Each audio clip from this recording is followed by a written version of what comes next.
మన దేశంలో ఒక 5 లక్షల మంది మృతికి దాదాపు $70 బిలియన్ ఆరోగ్య సంక్షోభానికి ఒక పక్షి కారణమైందంటే నమ్మగలరా?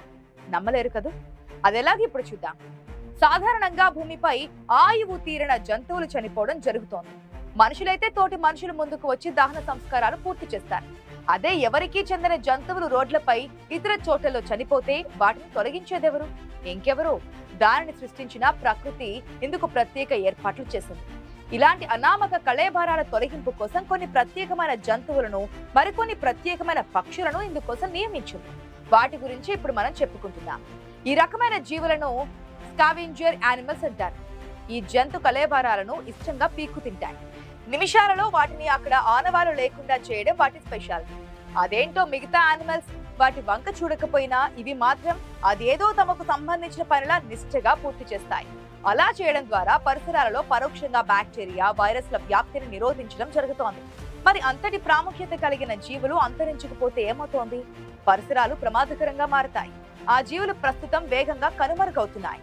కొన్ని ఇప్పటికే అంతరించుకుపోయాయి. వీటి అంతర్ధానం కారణంగానే వింత వింత వ్యాధులు సోకి దాదాపుగా 5 లక్షల మంది మృతి చెందారని చెబుతున్నారు శాస్త్రవేత్తలు. అవును, వినడానికి ఆశ్చర్యంగానే ఉన్నా ఇది పచ్చి నిజం. జనం చావుకు వీటికి డైరెక్ట్ లింక్ ఏమీ లేదు. కానీ అవి లేవు కాబట్టి వైరస్లు, రోగాలు వచ్చి వారు చనిపోయారు. మరి ఈ జంతువులు, పక్షుల సంఖ్య తగ్గిపోవడానికి మాత్రం మనిషే కారణమని అంటున్నారు నిపుణులు. మనిషి అతి తెలివే భస్మాసుర హస్తంలా మారిని బలి తీసుకుంటుందంటున్నారు. కొంచెం లోతుగా పరిశీలిస్తే అసలు కదా అర్థమవుతోంది.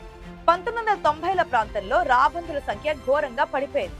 ఇది మన దేశంలో డేంజర్ బెల్స్ మోగించింది. రాబందులు చనిపోతే దానికి ఎందుకంత గగ్గోలు అనుకోవచ్చు. కానీ దాని ఫలితాలు 2000 నుంచి 2005 సంవత్సరాల మధ్య కనిపించాయి. ఆ 5 ఏళ్లలో 5 లక్షల మంది వివిధ ఆరోగ్య కారణాల వల్ల వైరస్ల సోకి చనిపోయారు. ఇలా చనిపోతున్న విషయాన్ని అధ్యయనం చేయడం ద్వారా అసలు సంగతి ఏంటో తెలుసుకున్నారు. అప్పటికీ కానీ ఎవరికంటా పడకుండా జీవించే రాబందుల వల్ల ఉపయోగం ఏమిటో అందరికీ అర్థం కాలేదు. కానీ అలా అర్థం చేసుకునేసరికి పరిస్థితి చేదాటిపోయింది. రాబందుల సంఖ్య గణనీయంగా పడిపోయింది. ఎక్కడా కనిపించిన స్థాయిలో ఇవి అంతరించుకుపోయాయి. రాబందులు తగ్గిపోతే ఏమవుతోంది అంటే, ఏదైనా జంతువు చనిపోతే ఆకాశంలో 2 కిలోమీటర్ల ఎత్తు నుంచి కూడా దాని కళ్ళు కళేబరాన్ని కనిపెడతాయి. దీంతో మందలుగా వచ్చి కళేబరాన్ని తింటాయి రాబందులు.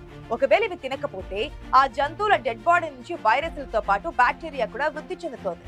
దీనివల్ల కలరాతో పాటు వివిధ రకాలైన అంటువ్యాధులు సోకి మనుషులు జబ్బు పడే ప్రమాదం ఉంది.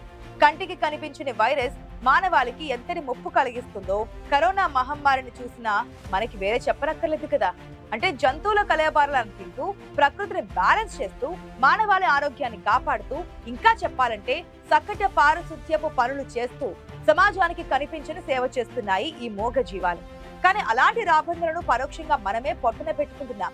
1990ల నుంచి వీటి సంఖ్య దారుణంగా తగ్గిపోతోంది. ఈ విషయంపై అధ్యయనం తర్వాత కనిపెట్టిందంటే ఒక ఔషధం. దాని పేరు డైక్లోఫినాక్. శరీరంలో నొప్పుల నివారణకు దీనికి వాడుతూ ఉంటారు. ఈ డ్రగ్ ధర తక్కువే. దీనిని పశువులకు కూడా వాడుతుంటారు. కానీ ఇదే రాబందుల పాలిట మృత్యుపాసంగా మారిందని 2004లో తెలిసింది. ఈ మందులు వాడిన పశువులను తినడం ద్వారా రాబందులు చనిపోతున్నాయి. ఆ విషయం తెలియడంలో జరిగిన ఆలస్యం కారణంగా అప్పటికే జరగాల్సిన నష్టం జరిగిపోయింది. ఈ మందులు రాబందుల ఉనికికి ప్రమాదకరంగా మారాయని గుర్తించిన కేంద్రం వాటిని జంతువుల కోసం ఉపయోగించడాన్ని నిషేధించింది. పురుగుల మందుల ప్రభావానికి లోనైన జంతువుల కళేబరాలను తినడం వల్ల కూడా ఈ మూగ జీవాలు ప్రాణాలు కోల్పోతున్నాయి. అందుకే వీటి సంఖ్య దారుణంగా పడిపోయింది. రాబందుల్లో 2 రకాల వాటి మనుగడకే ముప్పు వాటిల్లింది. తెల్లవీపు రాబందులు 99% ప్రమాదాన్ని ఎదుర్కొన్నాయి. అలాగే చిన్న ముక్కు రాబందులు 97% అంతర్ధానం దశకు చేరుకున్నాయి. ఓవరాల్ గా చూస్తే 1992 నుంచి 2000 మధ్య 99.9% వీటి సంఖ్య తగ్గిందని నివేదికలు నిజంగా ఆందోళన కలిగిస్తున్నాయి. మన దేశంలో 1980లో దాదాపు 4 కోట్ల రాబందులు ఉండేవి. కానీ 2015 నాటికి వీటి సంఖ్య 15,000కు చేరింది. 145 కోట్ల జనాభా ఉండే మన దేశంలో కేవలం 15,000 రాబందులు మాత్రమే మిగిలాయి. కేంద్ర ప్రభుత్వం కూడా ఈ గణాంకాలే చెబుతోంది. కోట్లలో ఉండే రాబందుల సంఖ్య వేలలోకి ఎలా పడిపోయింది? అది కూడా కేవలం 35 ఏళ్లలోనే ఇది ఎలా జరిగింది? అంతలా వీటిని పొట్టున పెట్టుకున్న మహమ్మారి ఏమిటి? వీటి సంఖ్య తగ్గితే మనుషుల ఆరోగ్యం దెబ్బతిని వారి ప్రాణాలకే ముప్పని తెలిసినా ఎందుకు పట్టించుకోలేదు? కోట్లాది రాబందులను బలికొన్న డైక్లోఫినాక్ గురించి ముందే ఎందుకు తెలుసుకోలేకపోయామన్నది ఆ తర్వాత చర్చనీయాంశమైంది. నిజానికి మన దేశంలో 9 రకాలైన రాబందు జాతులున్నాయి. వీటిలో 2 జాతుల పరిస్థితి చూసాం.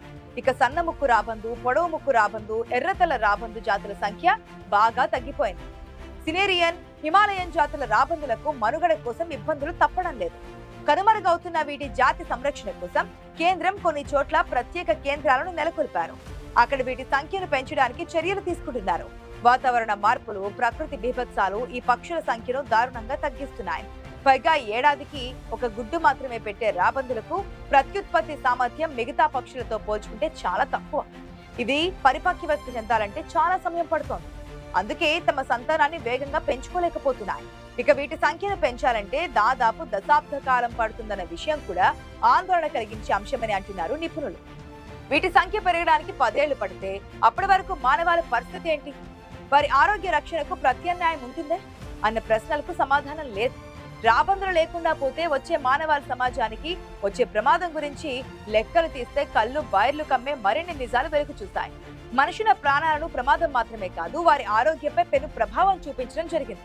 అది ఆరోగ్య రంగంపై తీరని ఎఫెక్ట్ చూపించడం జరిగింది. ఎంతలా అంటే ఏడాదికి $70 బిలియన్ అదనపు ఖర్చు జరుగుతోంది.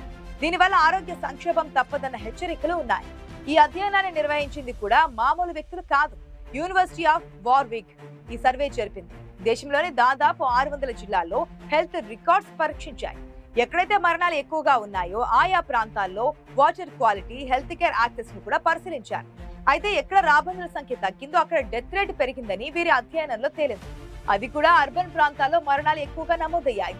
పైసా ఖర్చు లేకుండా పారిశుద్ధ్య పనిని చేసే రాబందులు మృతి చెందితే దానివల్ల నష్టపోయేది ఆ జాతి మాత్రమే కాదు, మనుషులకు కూడా అని సదరు అధ్యయనం నిరూపించింది. జంతువుల కళేబరాలు కుళ్ళిపోయే ముందే తినకపోతే ఆ డెడ్ బాడీల వల్ల బ్యాక్టీరియాలు, వైరస్లు పుట్టుకొస్తాయి. వాటి ద్వారా వ్యాధుల వ్యాప్తి చెందుతాయి. అవి మనుషుల ఆరోగ్యంపై ప్రభావం చూపిస్తాయి. దాంతో ఆరోగ్య రంగంపై తీవ్రమైన ఒత్తిడి పెరుగుతోంది. అందుకే ప్రకృతి ఏర్పరిచిన జీవ వైవిధ్యాన్ని ఖచ్చితంగా అలాగే మెయింటైన్ చేయాల్సి ఉంటుంది. ఇందులో ఏ ఒక్క జంతువు సంతతి ఏ కారణంతో తగ్గినా మిగిలిన జీవుల ఉనికే ప్రమాదంలో పడుతోంది. చివరికి అది మనిషి ఆరోగ్యాన్ని కూడా దారుణంగా దెబ్బతీసే ప్రమాదం ఉంటుంది. అందుకే ప్రభుత్వం ఇప్పుడు వివిధ రకాల రాబందుల సంతతిని పెంచడానికి చర్యలను చేపట్టింది. నిజానికి రాబందులు ఎక్కడ పడితే అక్కడ నివసించడానికి ఇష్టపడవు. సముద్ర మట్టానికి కనీసం 3000 మీటర్ల ఎత్తైన ప్రాంతాల్లోనే ఇవి తమ ఆవాసాన్ని ఏర్పరచుకుంటాయి. దాంతో అలాంటి చోట్ల వాటికి ప్రత్యేక శ్రద్ధతో పునరావాసం ఏర్పాటు చేస్తున్నారు. అవి మంచి ఫలితాలను అందిస్తున్నాయని వస్తున్న రిపోర్ట్లను ప్రస్తుతానికి కాస్త ఊపిరి పీల్చుకునేలా చేస్తున్నాయి.